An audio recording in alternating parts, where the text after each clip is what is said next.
ദൈവനാമത്തിന് മഹത്വം ഉണ്ടാകട്ടെ. യെശയ്യാ പ്രവാചകൻ്റെ പുസ്തകം 53-ാം അധ്യായം 11-12 വാക്യങ്ങളാണ് നമ്മൾ നോക്കുന്നത്. 11-ാമത്തെ വാക്യത്തിൽ, അവൻ തൻ്റെ പ്രയത്നഫലം കണ്ട് തൃപ്തനാകും. നീതിമാനായ എൻ്റെ ദാസൻ തൻ്റെ പരിജ്ഞാനം കൊണ്ട് പലരെയും നീതീകരിക്കും. അവരുടെ അകൃത്യങ്ങളെ അവൻ വഹിക്കും. അപ്പോൾ തൻ്റെ പ്രയത്നത്തിൻ്റെ ഫലമായ രക്ഷ കണ്ട് മശിഹാ തൃപ്തനാകും.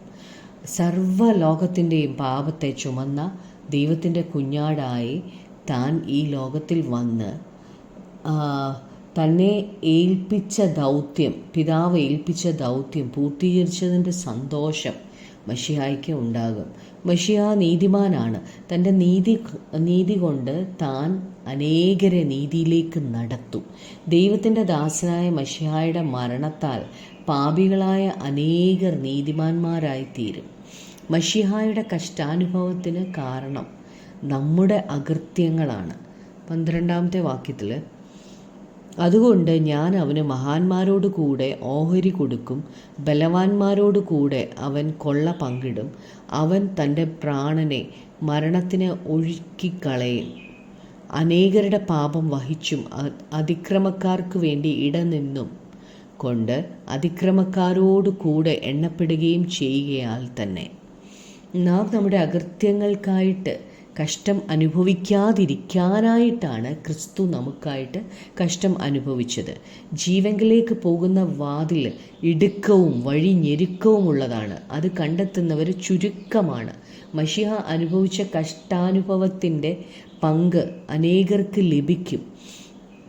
പിതാവായ ദൈവം ശത്രുവിനെ തോൽപ്പിച്ച് ലഭിച്ച കൊള്ള ബലവാന്മാർക്ക് പങ്കിടാൻ പോവുകയാണ്. ഇതൊരു ആത്മീയ യുദ്ധമായിരുന്നു. മശിഹ ഒരു ആത്മീയ യുദ്ധമാണ് നടത്തിയത്. മശിഹ തന്നെത്താൻ ശൂന്യമാക്കി. തനിക്ക് ഇനി സ്വയമായിട്ടൊന്നുമില്ല. ക്രിസ്തുവിനെ പരിഹസിച്ചു, മുഖത്ത് തുപ്പി, കോലെടുത്ത് അവൻ്റെ തലയിൽ അടിച്ചു, നഗ്നനായിട്ട് ക്രൂശിച്ചു. അപ്പോൾ ക്രിസ്തു അതിനെക്കുറിച്ച് ഫിലിപ്പിയർ 2:6-8 വരെ പറയുന്നുണ്ട്.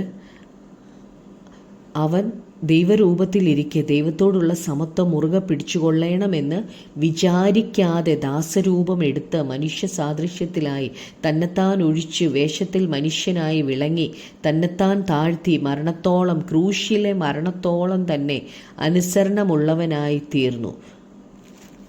അപ്പം 2 കള്ളന്മാരുടെ നടുവിൽ യേശുവിനെ ക്രൂശിച്ചു. അവരെ പോലെ പാപിയാണെന്ന രീതിയിലാണ് ക്രിസ്തുവിനെയും അവരുടെ കൂടെ ക്രൂശിച്ചത്.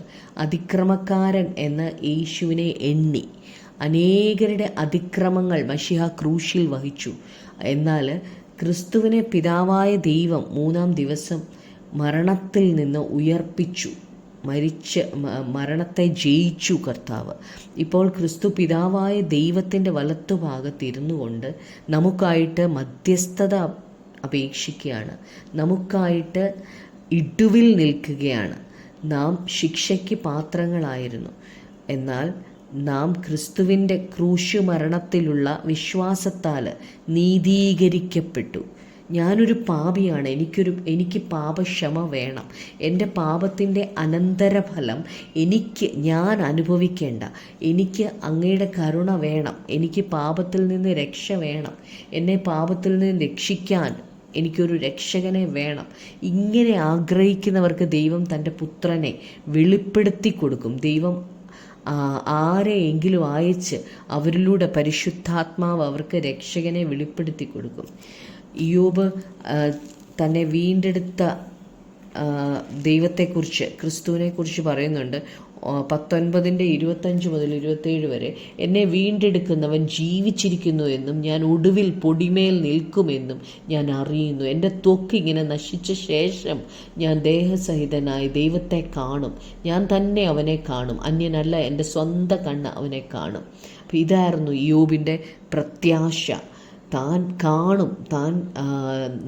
ഈ ശരീരം നശിച്ചു പോയാലും താൻ ദൈവത്തെ കാണും എന്ന് ആ പ്രത്യാശ, ഈ ഉറപ്പ് നമുക്കുണ്ടോ എന്ന് നമ്മൾ തന്നെ പരിശോധിക്കണം. ക്രിസ്തു എൻ്റെ പാപങ്ങളിൽ നിന്ന് എന്നെ വീണ്ടെടുത്തു എന്ന ഉറപ്പ് പ്രാപിച്ചു വേണം നാം ജീവിക്കാൻ.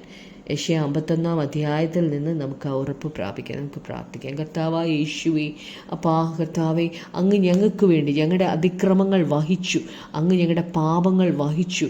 കർത്താവെ, അങ്ങ് ക്രൂശിൽ ഇല്ലാതെയായി.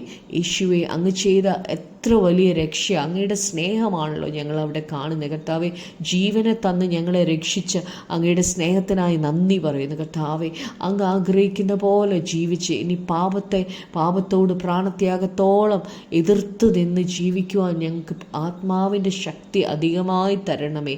അവസാന ശ്വാസം വരെയും വീണ്ടും വീണ്ടും ക്രിസ്തുവിനെ ക്രൂശിക്കാതെ അപ്പാ അങ്ങയുടെ ഇഷ്ടം ചെയ്ത് അപ്പാ ജീവിക്കുവാൻ ഞങ്ങളെ പഠിപ്പിക്കണമേ. പ്രാർത്ഥന കേട്ടതിനായി നന്ദി. യേശുക്രിസ്തുവിൻ്റെ നാമത്തിൽ തന്നെ. ആമേൻ.